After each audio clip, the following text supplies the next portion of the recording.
But what happened next, the night of the discovery, the arrest that followed, and the sentence that quietly changed everything, would push this family past the point of no return. And it all began with a door that shouldn't have been opened. Or maybe a door that had to be. Ask yourself this. If you walked into a home expecting comfort, familiarity, safety, and instead found the unthinkable, how would your mind react? Would it freeze? Would it race? Would it immediately search for meaning, for blame, for something, or someone, to anchor the chaos? Before we continue, please hit the like button, subscribe to the channel, and turn on the notification bell for updates. Because according to reports, that's exactly what happened that night. The call went out. Authorities arrived. The estate that once symbolized success and legacy instantly became a sealed-off crime scene. Flashing lights. Quiet urgency. Neighbors watching from behind curtains, trying to understand how a place so polished could suddenly feel so broken. This wasn't just any home. This was a symbol. And symbols don't fall quietly. The official timeline begins cleanly enough. Bodies discovered. Officers dispatched. Immediate assessment. But here's where things stop being clean and start getting complicated. Because discovery isn't just a physical act. It's psychological. The person who finds a scene like that doesn't just report facts. They bring emotion, shock, fear, and interpretation into the room with them. And in moments like that, interpretation can be just as powerful as evidence. Think about it. When police ask, "What happened?" they're not just collecting data. They're listening for emphasis, tone, urgency, direction. What's said first matters. What's said with certainty matters even more. And according to reports, something was said that night that would echo far beyond the walls of that estate. A warning, not whispered, not implied, but allegedly stated clearly enough to be remembered. A warning about a family member who was described as dangerous. Someone who should be a suspect. Now stop. Let that sink in. This wasn't a theory formed days later. This wasn't a conclusion reached after forensic analysis. This was an immediate framing. In the rawest moments of shock and grief. So ask yourself, what would make someone feel confident enough to direct suspicion so quickly? Was it fear based on past behavior? Was it instinct? Was it knowledge the public never had access to? Or was it something else entirely? Because once that sentence entered the room, the direction of the entire case may have shifted. Here's the uncomfortable reality. Law enforcement, like anyone else, is influenced by context. When a close family member raises concern about another relative, it carries weight. It adds urgency. It narrows focus. And narrowing focus can be both helpful and dangerous. Helpful because it speeds action. Dangerous because it can blind investigators to alternative paths. Within hours, attention turned sharply toward the guest house, toward the son, toward the most obvious narrative. The adult child living on the property, the proximity, the access. It made sense. Too much sense. And when something makes perfect sense in the middle of chaos, people tend to stop asking questions. By the end of the night, an arrest had been made. Charges followed swiftly. 2 counts. The most serious kind. Language that feels definitive. Final. The public reaction was immediate. Shock. Horror. Then acceptance. Because acceptance is easier than uncertainty. But here's the contradiction no one wants to confront. If the story was that clear, if the answers were that obvious, why did the family begin to fracture almost immediately? Why wasn't there a united front of grief? Why did lines get drawn so quickly? And why was one daughter quietly pushed out of the family orbit instead of pulled closer? Because while the arrest gave the public closure, it opened something far more volatile behind closed doors. Suspicion, fear, and a silent question that no one dared to say out loud. What if the person arrested wasn't the whole story? Inside the family, the dynamics shifted almost overnight. Communication patterns changed. Trust eroded. And alliances formed, not around truth, but around belief. And belief, once cemented, doesn't need proof. One sister had spoken. One sister had warned. And one sister was now viewed through a lens she couldn't remove. Imagine what that feels like. Not being charged. Not being accused publicly, but being looked at differently. Every word second-guessed. Every silence interpreted. Every action filtered through suspicion. This is how people get erased without ever standing trial. And according to sources, this is exactly what happened. Romy Reiner, once part of the family's inner circle, found herself increasingly shut out. Phone calls unanswered, meetings happening without her, decisions being made behind closed doors. Not because of something she did, but because of something someone else believed or claimed. And here's the part that should make you uneasy. This wasn't about justice. This was about containment. Families with influence don't panic the way ordinary families do. They calculate. They manage optics. They protect legacies. And when a situation threatens to spiral, they identify what they believe to be the greatest risk and isolate it. Sometimes that risk is a person. Sometimes it's a story. Sometimes it's the possibility that the narrative everyone has accepted might not be complete. So when whispers began circulating that Tracy was being labeled something far darker than complicated, when the phrase master planner entered private conversations, the rupture became irreversible. Because that label doesn't accuse someone of losing control. It accuses them of having it. Think about how chilling that is. A planner isn't emotional. A planner isn't impulsive. A planner doesn't leave obvious fingerprints. A planner works through people, through pressure, through influence, through nudges that look like coincidence. Now ask yourself, if someone truly believed that another family member had the capacity to orchestrate chaos without ever getting their hands dirty, wouldn't they do everything in their power to distance themselves? Wouldn't they cut contact? Wouldn't they make sure that person never had a platform, a voice, or a chance to reshape the narrative? And wouldn't that exile feel justified, even righteous? This is where grief and fear become indistinguishable. Because grief wants answers. Fear wants safety. And when those two collide, logic often gets sacrificed. The family didn't release statements addressing the internal rift. They didn't publicly defend or condemn. They simply went quiet. Silence became policy. And silence sends a message louder than words ever could. It says, we've chosen a side. But what if the side they chose was based on an assumption, or worse, on a story told at the worst possible moment? Remember, the earliest narrative often becomes the strongest one. It sets the frame. And once a frame is set, everything else gets interpreted to fit inside it. So when the daughter who allegedly discovered the body spoke that night, she may not have realized the weight of what she was saying. Or maybe she did. That's the question that haunts this entire case. Was the revelation an act of protection? Was it an act of fear? Or was it the first move in a much longer, much darker game? Because from that moment forward, Tracy Reiner was no longer just a grieving daughter. She was a problem to be managed. And management doesn't require proof. It requires consensus. By the time the public narrative settled, the private one had already hardened. Tracy was out. Not formally, not legally, emotionally, socially, strategically. And once that happens, there's no path back. Because defending yourself in a space where you're no longer welcome only confirms suspicion. Silence looks like guilt. Defense looks like desperation. It's a trap with no exit. And the person who allegedly said it may never have needed to say another word. But here's the twist no one was ready for.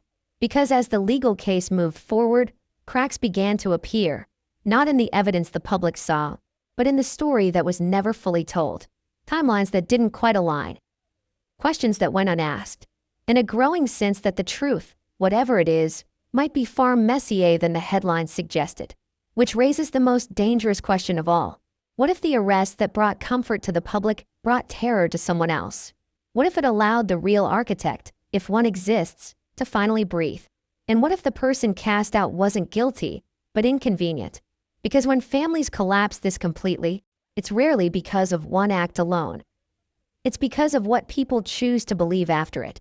And the belief that took hold that night would shape everything that followed. But the next chapter, the arrest itself, and the way it shut down curiosity instead of answering it, would only deepen the mystery. And once you see how fast certainty replaced doubt, you'll understand why this story is far from over. What if the arrest that brought relief to the public didn't bring answers at all, but silence? Think about how fast it happened. One night, confusion. The next, certainty. That speed alone should make you pause. Because in cases this complex, speed can mean two very different things. It can mean investigators followed the clearest trail, or it can mean they followed the loudest one. And on this night, the loudest signal didn't come from evidence. It came from fear. Here's the uncomfortable truth most people don't want to hear.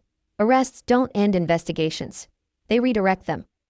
Once a suspect is named, Everything else is filtered through that lens. Every detail either supports the theory or quietly disappears. And in this case, the arrest did something even more powerful. It gave everyone permission to stop asking questions.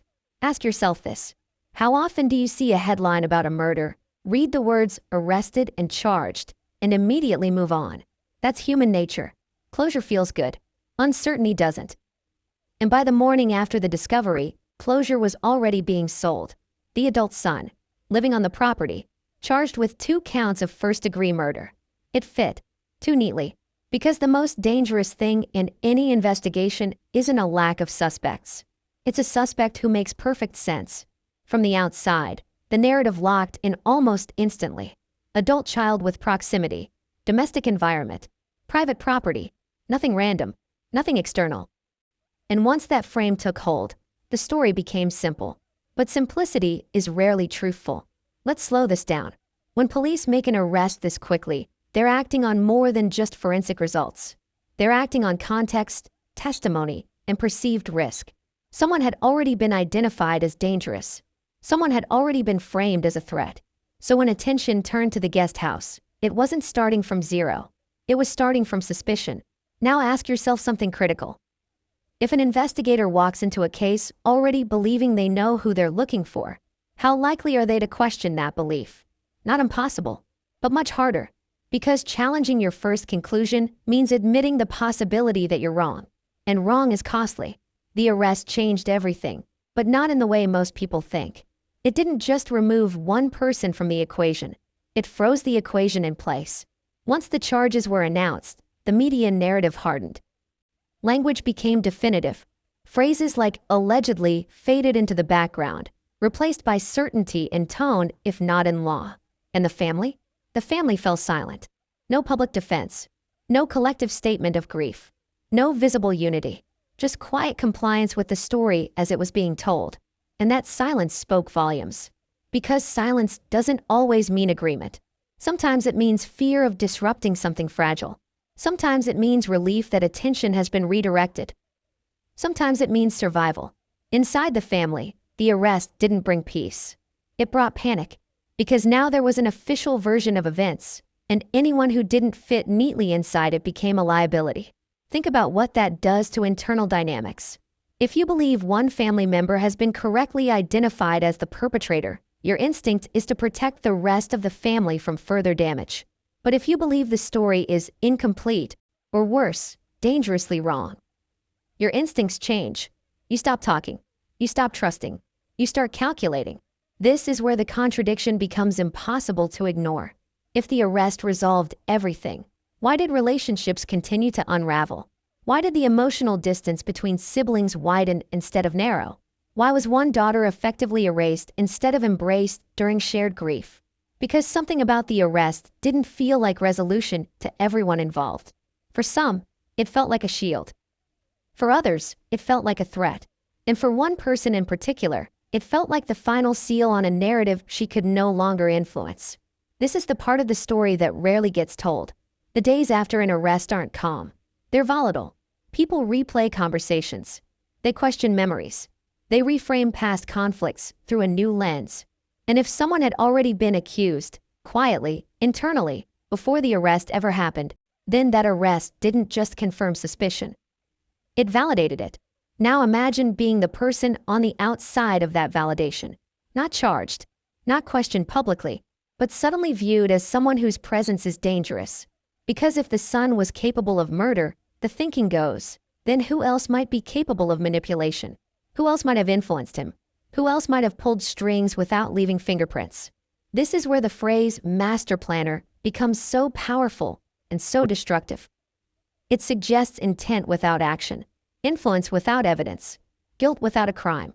And once that idea takes hold, it doesn't matter what you say. Every defense sounds like strategy.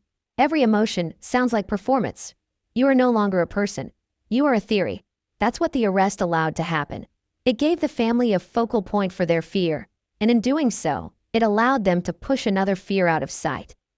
Because confronting the possibility that more than one person played a role, even indirectly, would have shattered the comfort the arrest provided. So instead, lines were drawn. Support flowed in one direction, distance formed in another, and the daughter who had been quietly labeled a risk found herself increasingly alone. Here's where the timing matters. The arrest didn't just happen quickly. It happened before many questions were fully explored, before timelines were publicly dissected, before inconsistencies had time to surface. And once someone is in custody, momentum becomes difficult to reverse. Investigations don't stop, but curiosity does. Public curiosity, especially. And with curiosity gone, pressure disappears. No pressure means no urgency to look beyond what already feels resolved. Which begs the question, who benefited the most from that speed? Was it justice? Or was it the preservation of a simpler story? Because simplicity protects legacies. Complexity threatens them. Now consider this. If someone believed they were at risk of being suspected, even wrongly, wouldn't they welcome a fast arrest? Wouldn't they feel relief when the spotlight moved away? Wouldn't silence suddenly feel like safety? And if someone else was already being quietly pushed out, wouldn't that arrest make the exile permanent? Because now there was no reason to revisit anything. The story was set. Case closed in the court of public opinion. But inside the family, the damage was just beginning. Tracy's isolation deepened after the arrest. It wasn't subtle. It wasn't dramatic. It was methodical. She wasn't included in discussions. She wasn't consulted. She wasn't reassured. And that absence wasn't accidental. Families dealing with trauma often circle inward. But this family circled selectively. And once you're outside that circle, getting back in becomes impossible. Especially when suspicion hangs in the air. Especially when someone else has already framed you as a potential danger. The arrest didn't accuse Tracy, but it didn't clear her either. It allowed ambiguity to fester, and ambiguity is poison. Because ambiguity invites imagination, and imagination, fueled by fear, can be far more damaging than facts. The most telling detail isn't what the family said after the arrest. It's what they didn't say. No public effort to maintain unity. No visible attempt to counter rumors. No reassurance that internal trust remained intact. Just silence. And silence, in this context, looks a lot like consensus. Consensus that one story would be told, and others would not. But here's where the cracks begin to show. Because while the arrest gave the public closure, it left behind unanswered questions that would eventually resurface. Questions about timing. Questions about influence. Questions about whether the person everyone stopped looking at too soon was the only one who mattered. And questions about whether the person everyone quietly stopped trusting was actually guilty of anything at all. Because when suspicion moves faster than evidence, it doesn't land on the truth. It lands where it's easiest. And once it lands there, it doesn't move willingly. But the most dangerous thing about this arrest wasn't who it named. It was what it erased. Alternative possibilities. Competing narratives. Uncomfortable lines of inquiry. All gone. Replaced by a single, satisfying answer.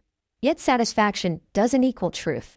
In the next chapter, the statement that started it all, the warning that changed the direction of suspicion, would reveal just how fragile that certainty really was.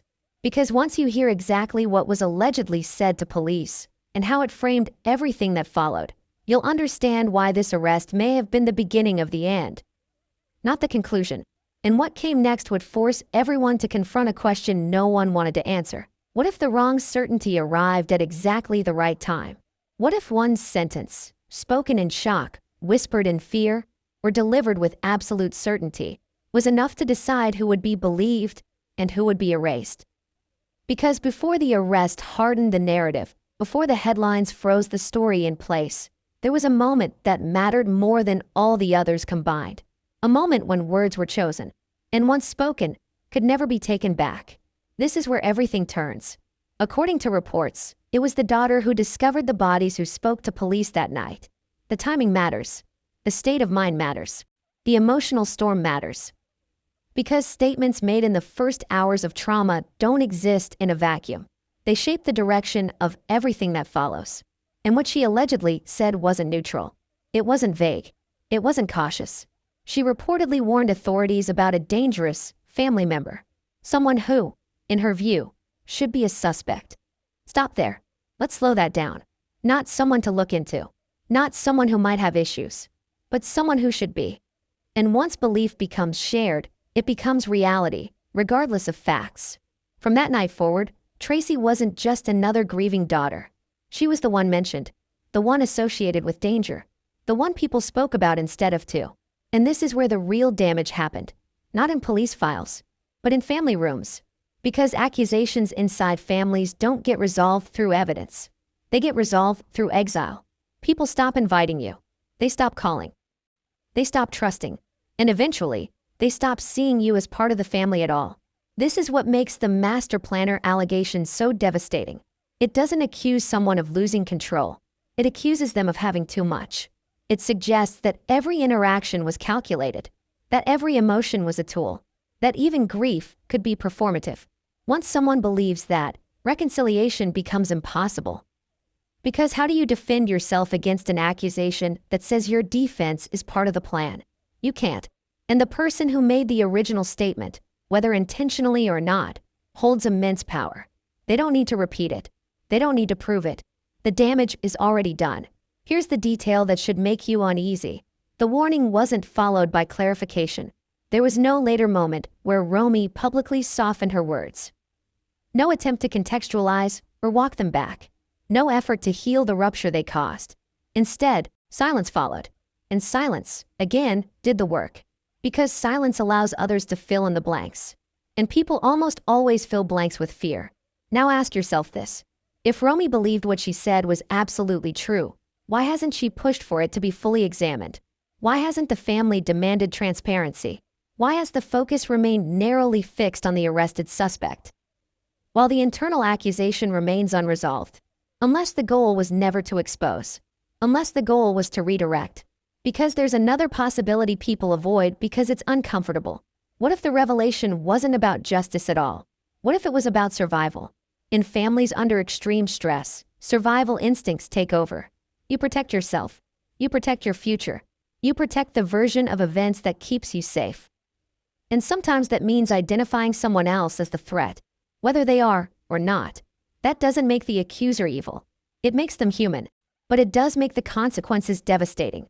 Because once that sentence was spoken, Tracy Reiner's fate inside the family was sealed. She could never be innocent enough.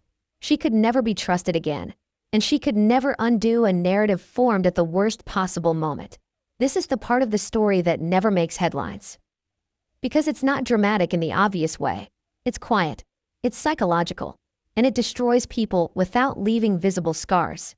And yet, everything that happened next, the isolation, the exile, the whispered label of master planner, traces back to that moment, that sentence, that revelation. But here's what makes this even more disturbing. What if that revelation wasn't the beginning of suspicion, but the end of something much older? What if long-standing tensions, unspoken resentments, and silent power struggles had been building for years? And what if the tragedy simply gave them permission to surface? Because if that's true, then the warning wasn't spontaneous. It was inevitable. And that changes everything. The next chapter will force us to confront exactly who Tracy Reiner was before that night, and why her sudden fall from grace was so fast, so complete, and so final. Because people don't get erased overnight without a reason. And once you understand her role inside the family before the revelation, you'll start to see why she became the easiest person to push out, and why someone else may have needed her gone. What if the reason Tracy Reiner was pushed out so fast wasn't because of what happened that night, but because of who she was before it? Because exile doesn't happen in a vacuum. People aren't erased overnight unless there's already a fault line waiting to split. And Tracy's position inside the family, long before the tragedy, may explain why she became the easiest person to remove once fear took over. Let's talk about before. Before the crime scene tape. Before the arrest. Before the warning that changed everything. Because families don't suddenly decide who is dangerous. They arrive at that conclusion through years of interpretation, comparison, and quiet judgment. Inside families like this, roles are assigned early. The caretaker, the peacemaker, the rebel, the controller. And once those roles settle in, they don't disappear, they harden. Tracy wasn't invisible inside the family before all this. She wasn't peripheral. She wasn't absent. She was present, engaged, opinionated, involved. And in families built on legacy and influence, involvement is power. That's the first thing you need to understand. This wasn't a family where everyone floated equally. Decisions mattered. Influence mattered. Who spoke up and who stayed quiet mattered. And Tracy, by many accounts, was not someone who stayed quiet. She had a voice. She had opinions. And she had a presence that didn't always shrink to make others comfortable. Now ask yourself something. In a family already under pressure, who becomes threatening? The person who explodes emotionally, or the person who remains composed, strategic, and firm? Because the label master planner doesn't come out of nowhere. It's not applied to chaos. It's applied to control. And control makes people nervous, especially people who fear losing it. Before the tragedy, Tracy was reportedly involved in family matters in ways that went beyond surface-level connection. Not just showing up, not just playing a role, but participating, weighing in, holding ground. And when families are held together by image, that kind of presence can be interpreted two very different ways. As strength, or as threat. Here's the contradiction. Strong personalities are celebrated when things are stable. But in crisis, they become scapegoats. Because when fear takes over, people look for someone to blame who feels capable of damage. Someone intelligent, someone assertive, someone who doesn't collapse under pressure. Because collapse feels human, control feels suspicious. So when the tragedy struck, Tracy's pre-existing role inside the family didn't disappear. It was reinterpreted. Past disagreements were re-examined. Old arguments were replayed. Tone was reanalyzed. Intent was reassigned. This is how history gets rewritten. Not by lies, but by reframing. Something that once looked like leadership starts looking like manipulation. Something that once looked like concern starts looking like interference. Something that once looked like strength starts looking like planning. And when one sister issued a warning, it gave everyone else permission to reinterpret Tracy's entire past through that new lens. That's the danger of accusation in families. It doesn't just affect the present. It rewrites the past. And Tracy found herself trapped inside a story she didn't get to help tell. Here's where the shift becomes undeniable. After the revelation, communication didn't just cool. It vanished. Messages went unanswered. Plans were made without her.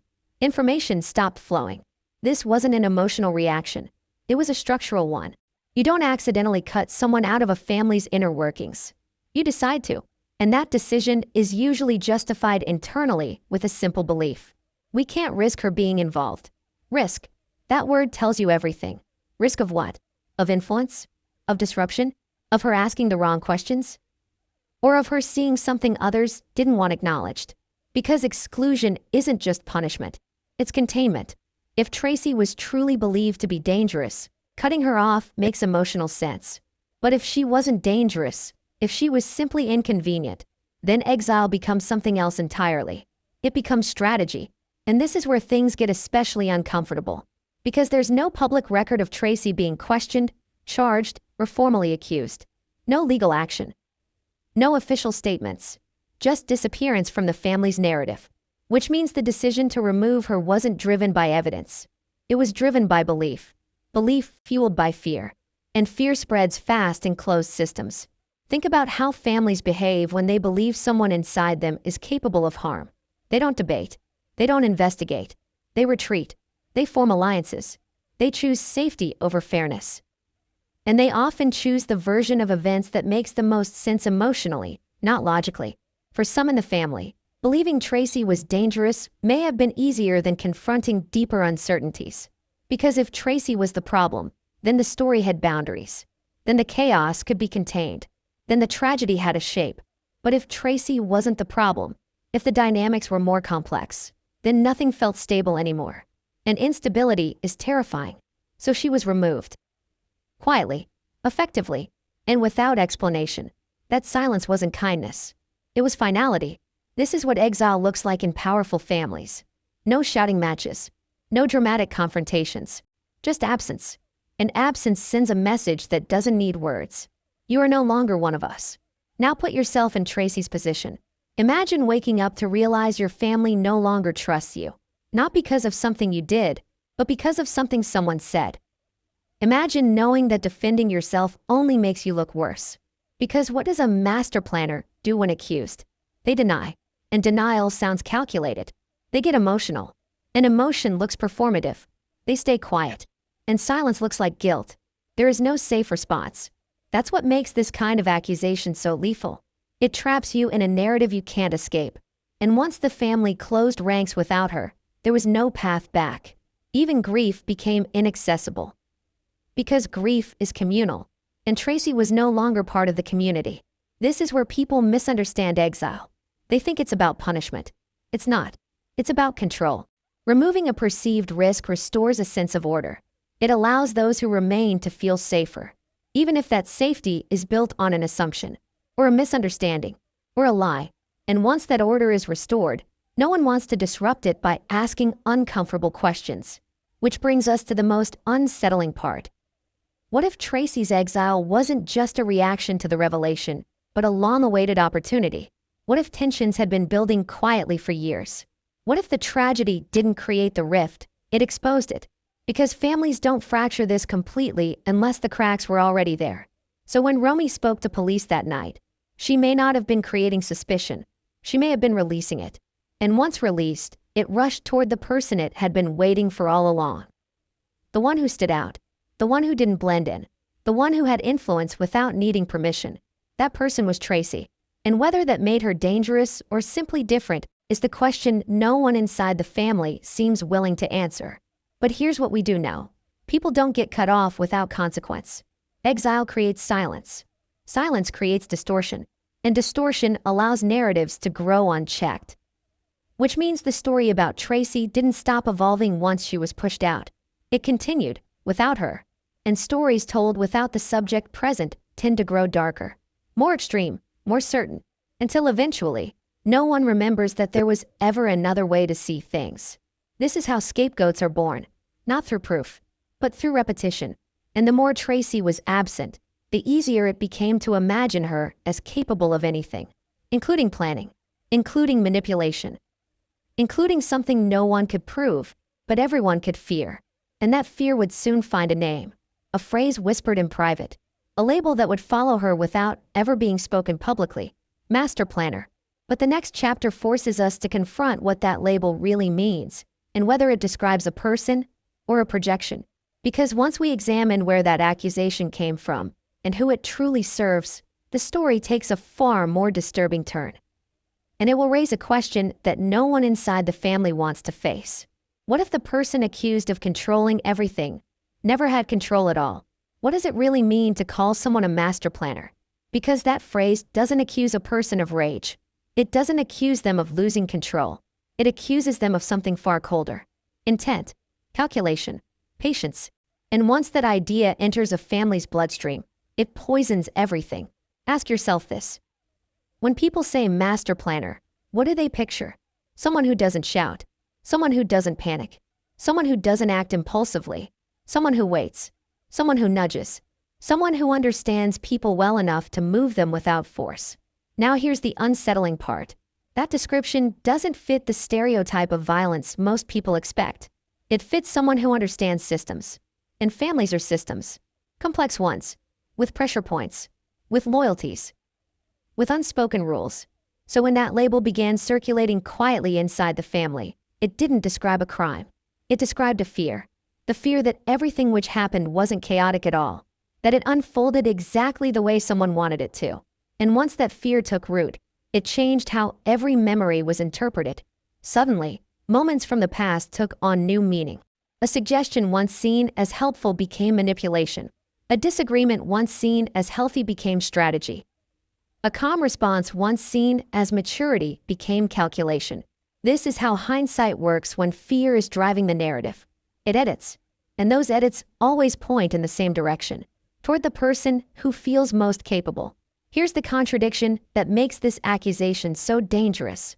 If someone truly believes another family member is a master planner, they won't confront them directly. Why would they? A planner thrives on confrontation. A planner anticipates it. So instead, people act quietly. They withdraw. They whisper. They realign loyalties. They protect themselves by pretending not to notice. This is exactly what seemed to happen. No open accusations. No dramatic confrontations. Just a slow, methodical removal. And removal, in this context, was the ultimate verdict. Because it didn't require proof. It required consensus. But consensus about what? about the idea that Tracy wasn't just present in the family, she was influential. That she didn't just participate, she shaped. That she didn't just react, she guided. Now ask yourself something uncomfortable. Is influence a crime? Or does it only become one when people are desperate for explanations? Because here's the truth most families don't want to face. Every family has planners. They're the ones who organize, who mediate, who anticipate conflict. They keep things running until something goes wrong. Then suddenly, the skills that once held the family together are rebranded as dangerous. Because if someone could manage dynamics before, then surely they could manipulate them now. That's the logic. And logic fueled by fear rarely asks for evidence. It asks for comfort.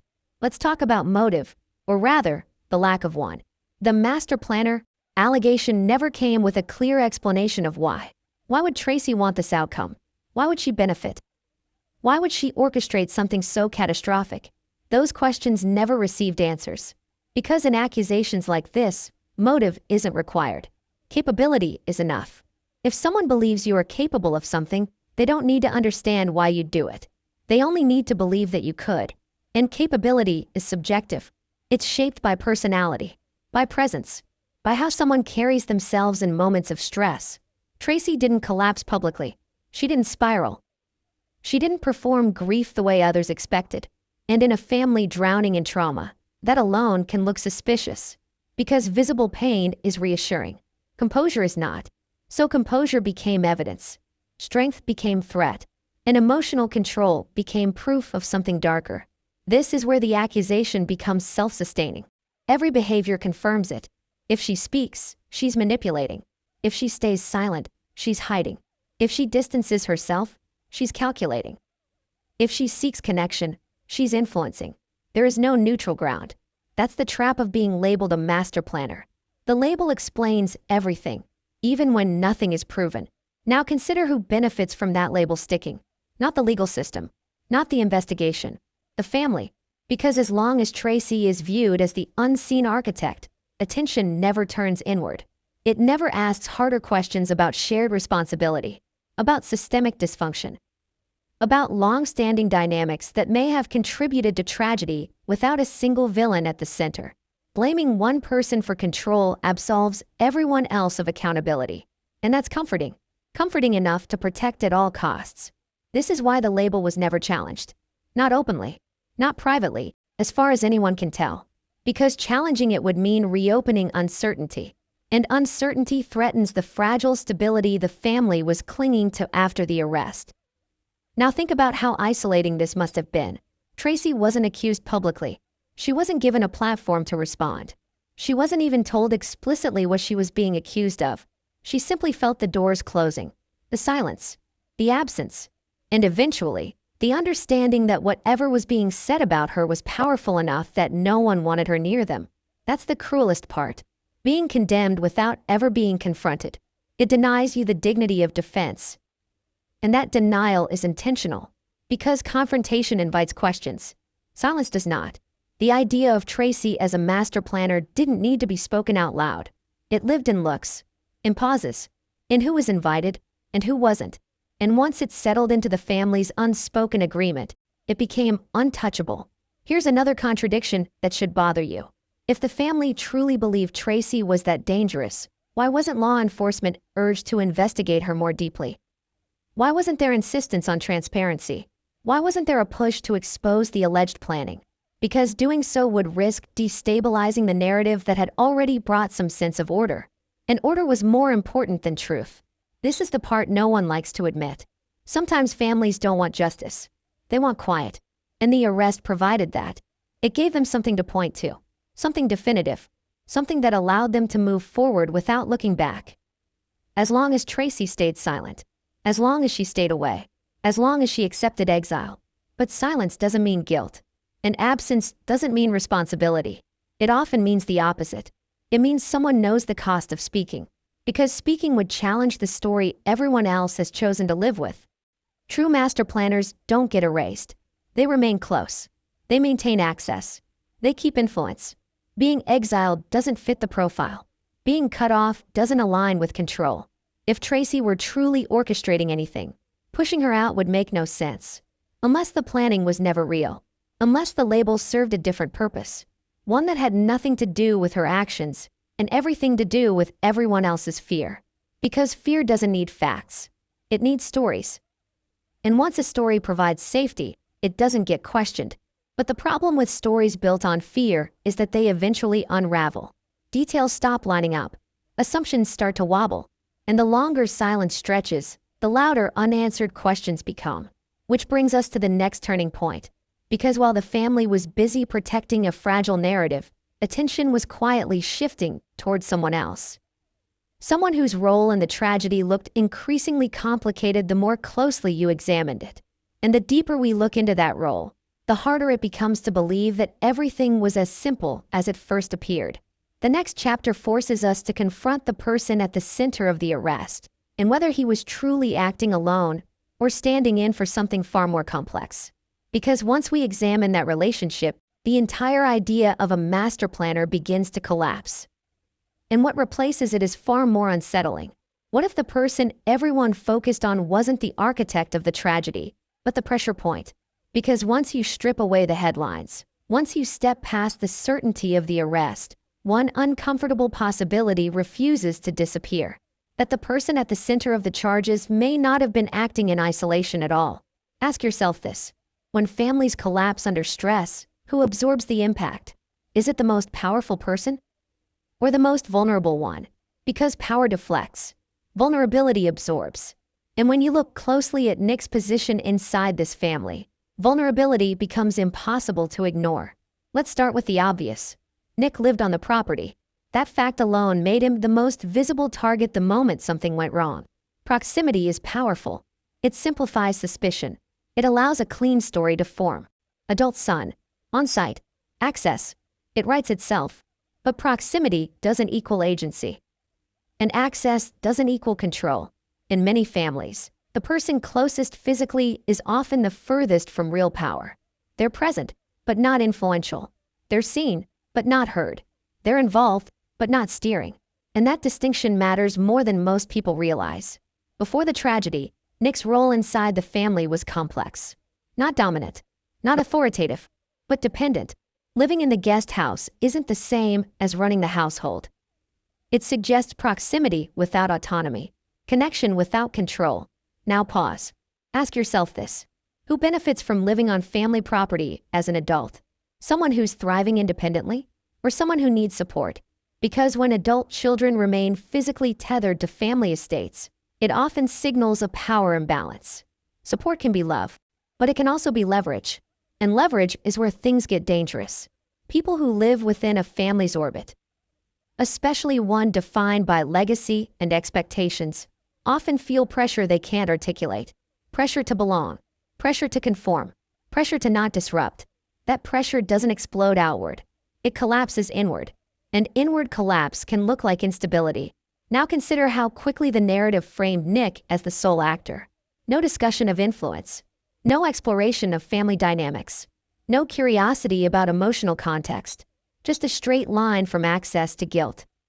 But straight lines are rarely accurate in human systems. They're convenient. And convenience often hides complexity. Here's the contradiction no one likes to face. If Nick were truly the mastermind, why would he remain embedded in the family environment? Why live so close? Why stay under observation? True planners distance themselves. They don't embed. But people who feel trapped, emotionally or psychologically, often stay close because they don't know how to leave. Or because leaving feels like abandonment. Or because staying feels safer than facing the unknown. Now imagine being an adult child living under the shadow of powerful parents. Your identity becomes relational. Your worth becomes conditional. Your failures feel amplified. Your frustrations feel invisible. And in that environment, emotions don't resolve. They accumulate. But accumulation doesn't always mean violence. Sometimes it means suggestibility. Because people under pressure don't just break. They bend. They respond to influence. They absorb expectations. They internalize narratives about who they are. And when those narratives turn dark, the person becomes a vessel for them. This is where the idea of Nick as a pawn becomes unsettlingly plausible. Not a villain, not innocent, but influenced. Because influence doesn't require coercion. It requires trust. It requires familiarity. It requires proximity. And families provide all three. Now ask yourself something difficult. If someone wanted an outcome without being directly involved, who would they rely on? The person with the most to lose? Or the person with the least stability?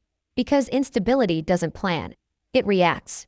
And reaction can be shaped, guided, redirected. This doesn't mean Nick was controlled like a puppet. Human beings are never that simple. But it does mean that his emotional state, his position inside the family, and his dependence could have made him uniquely susceptible to pressure, whether intentional or not. And here's where the family's reaction becomes telling. After the arrest, did the family push for a deeper examination of Nick's mental state? Did they emphasize context?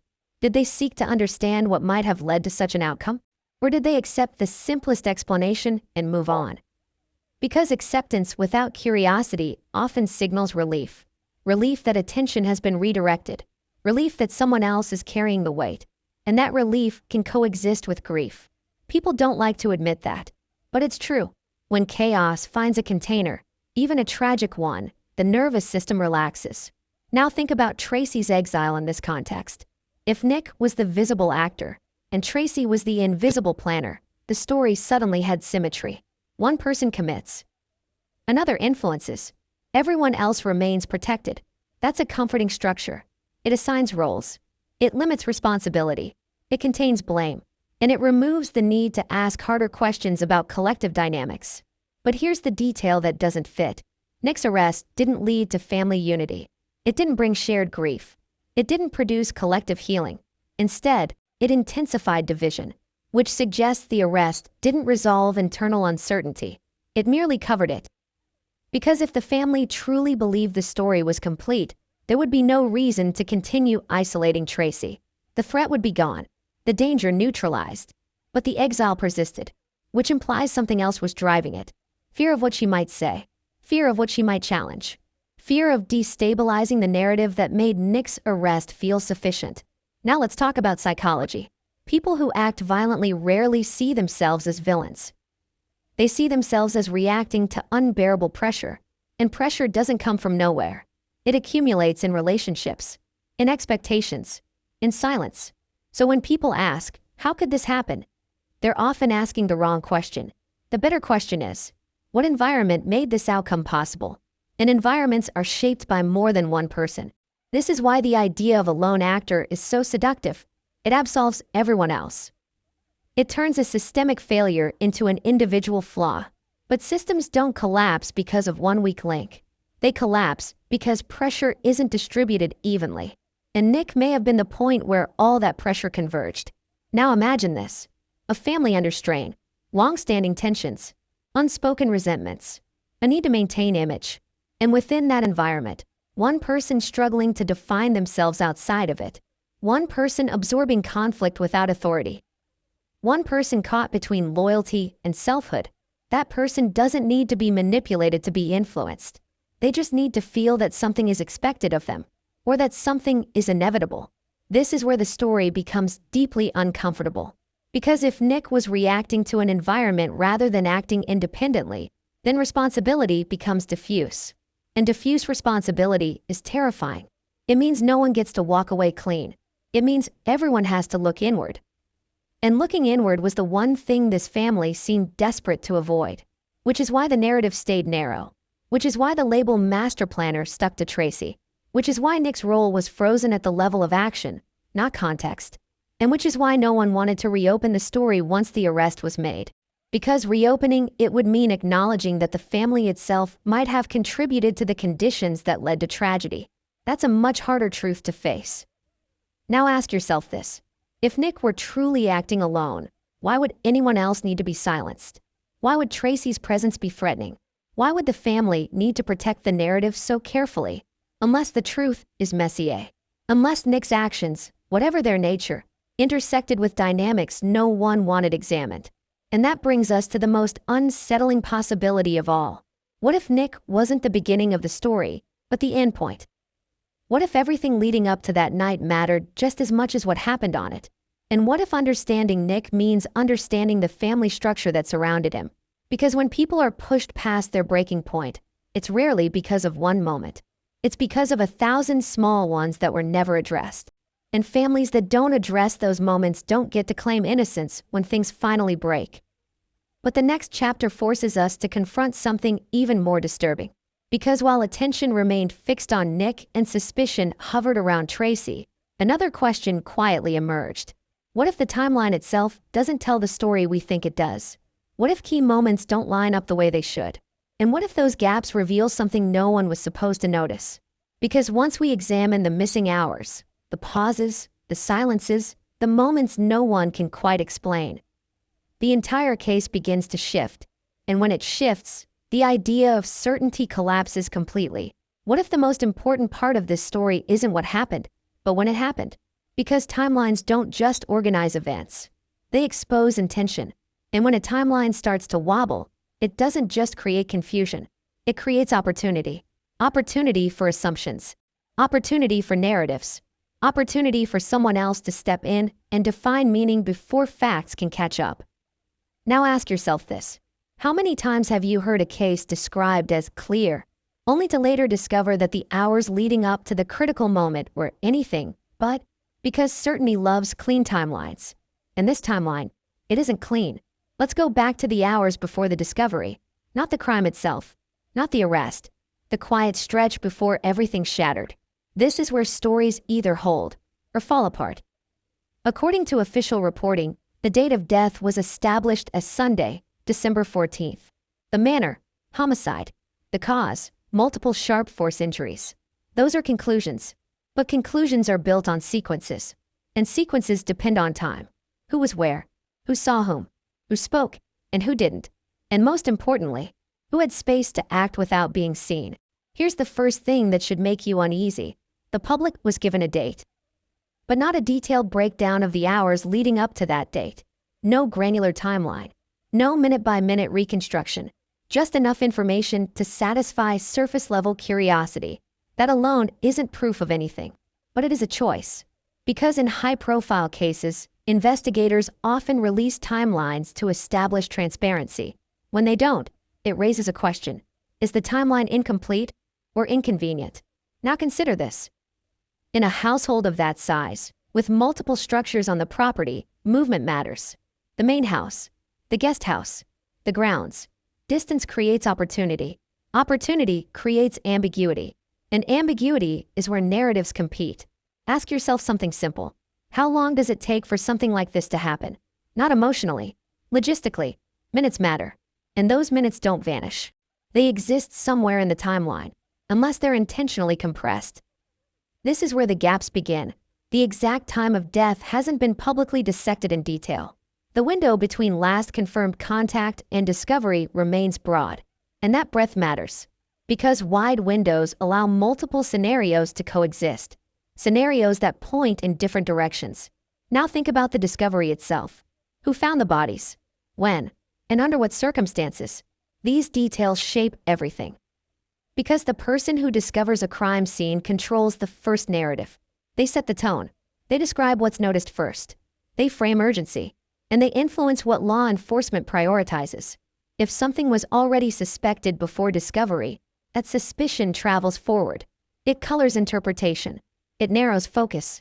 Now consider the warning that was allegedly given that night. A warning doesn't emerge in isolation. It emerges in context. So ask yourself, was that context shaped by events earlier in the day? Were there conversations that preceded the discovery? Tensions that escalated? Disagreements that reached a breaking point? Or was the warning rooted in something older? Something that had been waiting for a trigger? Because timelines don't just capture events. They capture buildup. And buildup tells you far more than aftermath. Here's another uncomfortable detail. The arrest happened fast. Which means investigators felt they had enough to act. But acting fast often means acting on what's immediately visible, not what's deeply hidden. And what's immediately visible in family cases is almost always proximity. Who was nearby? Who lived there? Who could be reached quickly? That doesn't mean investigators were wrong, but it does mean their focus had a starting point. And starting points matter. Because once you start from a particular assumption, the timeline gets arranged around it. Events that support the assumption get highlighted. Events that don't get minimized. This isn't corruption. It's human cognition. We all do it.